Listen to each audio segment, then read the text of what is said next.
suis Kankou Kamara, gérante de JMAC Industrie, une unité de transformation de fruits et de produits du terroir en jus de fruits 100% naturel. L'idée ne m'est pas venue comme ça, c'est pas quelque chose que j'avais préparé depuis des années.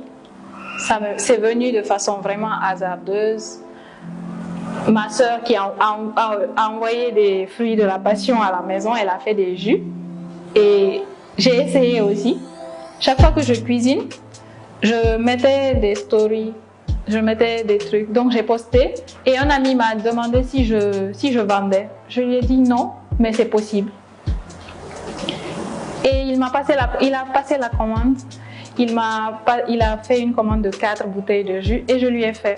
Depuis ce jour-là, je me suis décidée, j'ai dit ok, je vais commencer ça, je vais me lancer et voir qu'est-ce que ça va donner. Et l'aventure JMAC Industrie a commencé ce jour-là. Parce que c'est quelque chose que j'aime depuis longtemps. C'est pas un truc que j'ai commencé l'année dernière. Ma première affaire ou ma première entreprise, c'était un télécentre. J'étais à l'université 2012-2013. J'avais ouvert un télécentre et j'étais dans ça. Je faisais toujours ça malgré que j'avais mon boulot à côté. J'avais mon business à côté. Pendant 4 ans, j'ai fait et après, ça n'a pas marché, il y a eu beaucoup de choses, j'ai dû fermer, je me suis dit, bon, je vais reprendre autre chose après. Et c'est là que JMAC Industrie est née. Mais j'ai dit, je vais commencer quelque chose de vraiment une entreprise, quelque chose de vrai, quelque chose de grand, que je pourrais gérer toute la vie, quoi. Le naturel et local, c'est une histoire aussi. Le naturel, c'est parce que 2019, c'est une année. L'année où j'ai entrepris, mais l'année où ma maman a fait une crise d'AVC. Et je me rappelle quand elle a fait la crise d'AVC, le médecin, la première chose qu'il a dit, c'est la cause, c'est des trucs chimiques.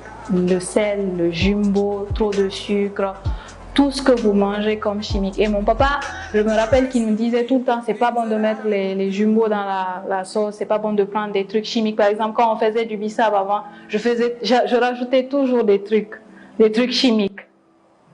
Et quand ma mère elle est tombée malade, quand je l'ai vue malade, ce jour-là, tout ce qui était chimique, c'est ce jour-là que j'ai arrêté tout ce qui était chimique. Ça ne faisait plus partie de ma vie. Et je me suis dit que à partir de ce jour-là, tout ce que j'allais faire allait être en rapport avec ça. J'allais essayer de sensibiliser les gens afin qu'ils puissent comprendre la dangerosité de tout ce qui est du chimique sur la santé.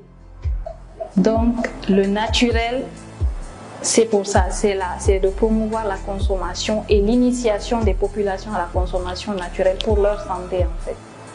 Les difficultés, c'est l'approvisionnement en matières premières. J'avoue, je fais du fruit de la passion, c'est pas la culture de fruit de la passion n'est pas beaucoup développée en Guinée. Les gens ne connaissent même pas trop, donc c'est difficile de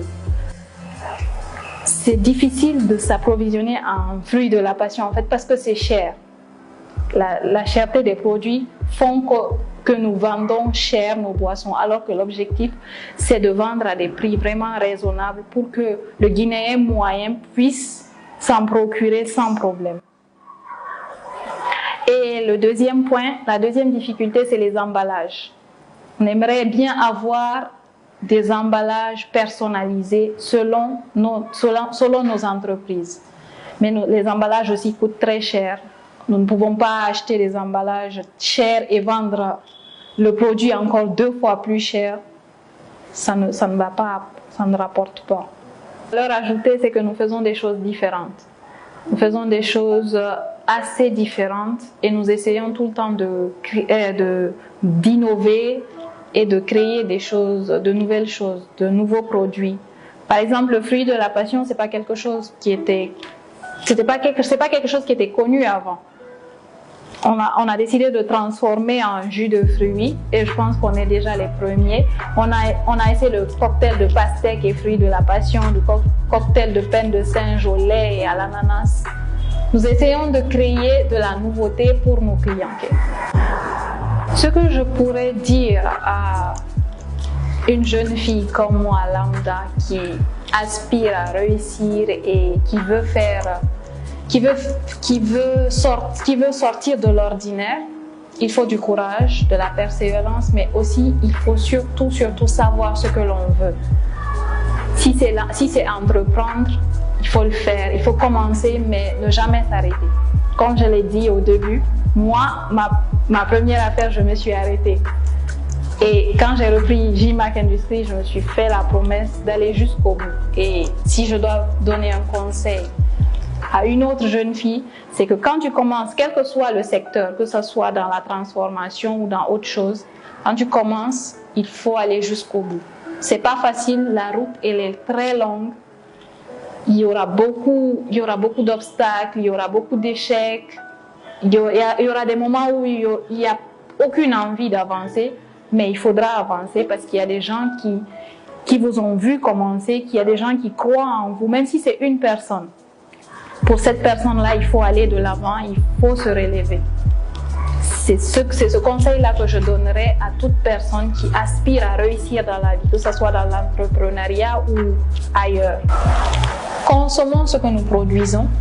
Encouragez-nous, nous jeunes entrepreneurs, à sauver les fruits qui pourrissent chaque année. Initions la population à consommer naturel pour une meilleure santé.